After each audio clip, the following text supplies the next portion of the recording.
neste momento. Ora bem, como eu vos disse, vou ser o único que não vos vai dar, digamos assim, o prazer de mostrar o meu objeto de estudo. Isto porque eu trabalho a diferentes escalas. Eu estudei essencialmente o esqueleto apendicular. O que é que isso significa? São as patas dos dinossauros. E como vocês vão perceber, não dá muito jeito de transportar este tipo de ossos para aqui.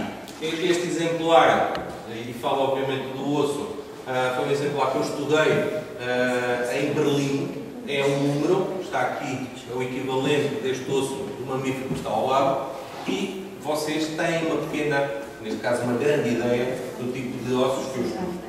Para que não fiquem com a ideia de que os dinossauros são só animais gigantescos, embora sejam, a sua esmagadora maioria, apresentem essa característica do gigantismo, tenho aqui o exemplar mais pequeno que eu estudei em Pequim, o mesmo osso comparado com a minha mão. Este slide não se vê muito bem, está um bocadinho claro, mas pretendia dar-vos uma ideia da diversidade, todas estas letrinhas que não se percebem, cada uma destas conjunto de letras é uma espécie de dinossauro. Ou seja, para que vocês percebam a diversidade de dinossauros. A paleontologia de dinossauros não estuda só e apenas o T-Rex, que é aquela estrela da companhia, digamos assim, mas estuda e tem classificado essencialmente nos últimos 20 anos, centenas e centenas de espécies. Eu dedico-me fundamentalmente aos saurópodes. São os dinossauros de cauda e pescoços compridos. Aqueles com aspecto são herbívoros, têm um aspecto simpático, normalmente as pessoas gostam deles, porque nunca viram nenhum ao lado a caminhar, mas são os maiores entre os dinossauros, não são carnívoros. Ora bem, o meu objeto de estudo, e foi o tema da minha tese de doutoramento, visava, como já vos disse, estudar a evolução do esqueleto apendicular. Porquê o esqueleto apendicular e porquê estudar patas, digamos assim? Podem perguntar a vocês. Porque podem interromper se quiserem. Estou com ar muito sério, mas podem interromper e agradecia que interrompessem. Estava eu a dizer que o objeto do estudo da evolução do esqueleto apendicular é que está relacionado com uma característica ecológica destes animais. Ou seja, se eles tiverem uma capacidade de locomoção, têm maiores possibilidades, maiores probabilidades de sobreviver. Aqui apenas a classificação de parte desse grupo e com as estrelas alguns dos exemplares que eu estudei e digitalizei. O que é que significa digitalizar neste caso? É recolher dados 3D para tentar perceber de uma forma, digamos assim, comparativa, em termos estatísticos, quais foram as principais tendências evolutivas neste grupo de animais. Para responder fundamentalmente a duas grandes questões que estão relacionadas com este grupo. Em primeiro lugar, os dinossauros, os antepassados de todos os dinossauros eram animais bípedes. Mas em alguns grupos surgiu um novo tipo de locomoção, que é a locomoção quadrúpede. Ao contrário de nós, que os antepassados de todos os mamíferos eram quadrúpedes e, em alguns casos especiais, como as pessoas podem assistir à noite, os investigadores desenvolveram a capacidade de locomoção bípede. Ou seja, essa é uma das questões que eu procurei responder. A outra questão é aquela do gigantismo. Porquê que, especialmente nos saurópodes, foram atingidos tamanhos tão grandes? E, para isso, foi que eu andei em vários museus mundiais a digitalizar em 3D, tentar compreender tendências evolutivas. E é um bocadinho isso que eu vos vou mostrar agora. Não tanto a ciência pura e dura que andei a fazer, mas um bocadinho histórias de museus, histórias de escavações, de uma forma muito tão breve quanto possível. Mas, antes de avançarmos para as histórias dos museus, só queria acrescentar que este estudo, na minha tese, envolveu não só os tais saurópodes, mas também outros grupos de animais, que vão desde os mamíferos, morcegos, alguns voadores, outros corredores, outros saltadores, de maneira que é um estudo muito amplo, mas sempre sobre o aparelho locomotor, sobre as patas. Depois produziram-se coisas tão estranhas como estas, que são chamados morfoespaços, em que, de uma forma que eu tento quantificar, porque é que determinados animais, determinados grupos de animais, têm proporções que lhes permitem ocupar determinadas áreas nestas construções matemáticas. Isto de uma forma muito simples. Por exemplo, aqui os dinossauros ferópodes, os carnívoros, aqui os pterossauros, que não são dinossauros, eram répteis voadores contemporâneos, digamos assim, entre aspas, primos dos dinossauros, mas não são dinossauros, e este tipo de construções matemáticas permite-nos identificar tendências evolutivas. aqui neste caso, um subespaço deste grande morfospaço dos morcegos. Ora bem, mas como vos disse, sobretudo esta pequena apresentação diz respeito, ou vou-vos tentar contar algumas das histórias das tormentas que eu passei para trabalhar com estes animais, com os restos destes animais, dos dinossauros, e tentar recolher dados.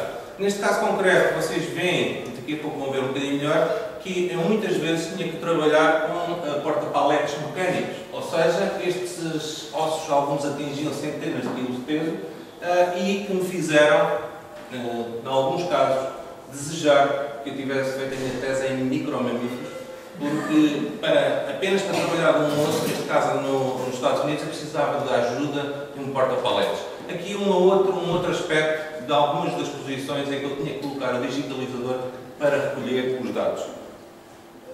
Aqui outra imagem, também ilustrativa das dificuldades em que eu me vi envolvido, digamos assim. Mas não só em museus, como irão ver, que eu efetuei o meu trabalho. Também efetuei trabalho de campo. Ou seja, sempre que se fala de um paleontólogo, a segunda coisa que as pessoas pensam é trabalho de campo. A primeira, normalmente, confundem com o arqueólogo. Os arqueólogos trabalham com restos humanos, ou restos animais associados aos humanos, e os paleontólogos trabalham, sobretudo, com animais que fossilizaram. Aqui há algumas imagens de trabalho de campo na Patagónia Argentina. Neste caso concreto destas duas expedições, nós estávamos, digamos assim, a viver muito longe do ponto de civilização mais próximo. Neste caso, apenas uma imagem do meio de locomoção que nós utilizávamos, são os caminhões russos que os nossos colegas argentinos utilizavam. Não tinham praticamente suspensão nenhuma, de maneira que quando nós nos deslocávamos, o mínimo que eu posso dizer é que eram viagens pouco confortáveis, digamos assim. Para que vocês tenham uma noção, para que fiquem impressionados com os perigos que os paleontólogos correm nos trabalhos de campo, aqui uma fotografia que eu gosto muito, porque é o espeto que atravessou a bota e, por sorte minha, não foi a incidir sobre o meu esqueleto apendicular, digamos assim. Outras imagens ainda destas duas expedições e, para vos dar apenas uma ideia, aqui nesta zona seria a nossa sala de estar e de jantar. Havia tendas espalhadas onde nós e os nossos colegas argentinos dormiriam de noite e, ao fundo, uma zona a partir da qual funcionaria uma excelente e arejada casa de banho para que os paleontólogos pudessem efetuar, digamos assim, as suas necessidades, utilizando uma linguagem muito comum. Ora bem, eu vou-vos apenas ilustrar algumas das mesas de trabalho em que efetuei esse mesmo trabalho. Esta foi logo em 2002, quando eu comecei a trabalhar, como se pode observar, uma cara ainda muito jovem, ou não tão acabada como agora, em Nova Iorque, onde eu aprendi grande parte das técnicas, onde eu passei bastante tempo no Museu de História Natural em Nova Iorque. Aqui uma outra mesa de trabalho, esta no sul da China, em Lufeng, em que, se vocês começarem a reparar bem, isto é uma mesa de ping-pong. E eles tinham lá esta mesa de ping-pong e eu decidi que seria uma mesa de ping-pong ideal para efetuar as minhas digitalizações. O curioso é que no primeiro dia, por volta da hora do almoço, eu tinha uma série de técnicos a olharem para mim e eu estava convencido que eles estariam muito interessados no meu trabalho. Eu assim, pronto, vou tentar mostrar como é que eu faço, tentei mostrar-lhes o computador e o digitalizador. A questão é que eles depois do almoço estariam mais interessados em jogar ping-pong. E eu, pronto, lá se foi as minhas peneiras de investigador. Ainda outras imagens, para que vocês tenham alguma ideia do peso e da carga envolvida em trabalhar em saurópodes. Um aspecto do Museu de História Natural de Berlim, em que, ao contrário de outros museus, neste caso concreto os ossos não estão muito bem organizados, como vocês conseguem ver. Eu tinha que pedir ajuda a técnicos para me ajudarem a carregar literalmente os ossos, para que os pudesse digitalizar. Outro aspecto em que se vê o depósito de ossos, especialmente das campanhas dos paleontólogos alemães em África, e eu estou a falar disto porque já vou-vos contar uma pequena história a seguir. E, por exemplo, em Buenos Aires, em que também as condições de trabalho não seriam as melhores, embora num ponto de vista fossem interessantes. Nomeadamente, se repararem aqui tem um cinzeiro e neste laboratório era permitido fumar, o que no meu caso concreto me dava bastante jeito. Isto também é outro aspecto no Museu de História Natural em Paris. E apenas falar também, desenvolver trabalho de investigação nas jazidas portuguesas, quer de restos arqueológicos, mas sobretudo de pegadas de dinossauros. Como é o caso de Valdemeios, como é o caso de algumas pegadas mais a sul e, sobretudo, isto é o caso Pichel, a famosa pedreira de Galinha com rastros dos dinossauros saurópodes. São os maiores rastros que se conhecem do Jurássico Médio, a nível mundial. Aqui, a jazida de Valdemeios, em que as pegadas são absolutamente visíveis, e também não só dizer que o trabalho dos investigadores deve passar um pouco por este tipo de ações, ou seja, ações de divulgação e de promoção do seu trabalho, e neste caso concreto são as visitas às pegadas de dinossauro na Praia da Salema.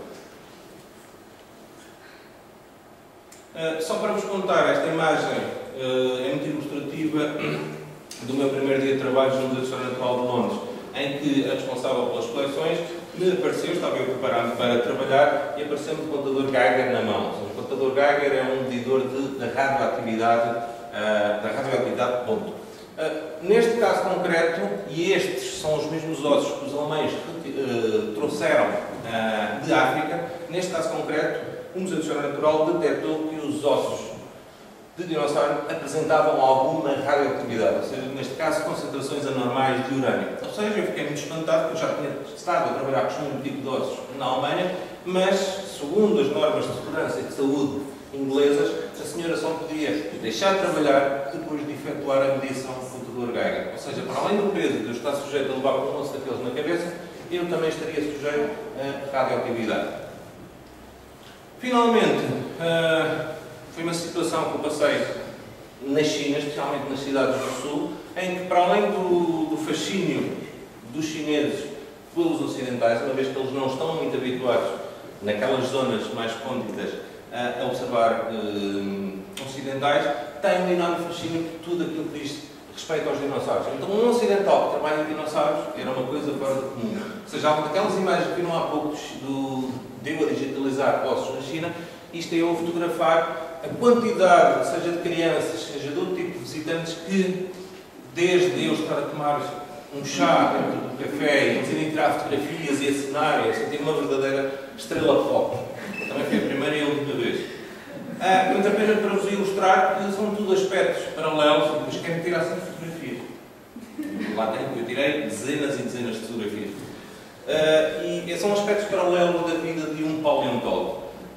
E, sobretudo, era isto que eu tinha para vos mostrar. Falar um bocadinho menos da minha investigação científica e contar-vos os aspectos paralelos da vida de um paleontólogo.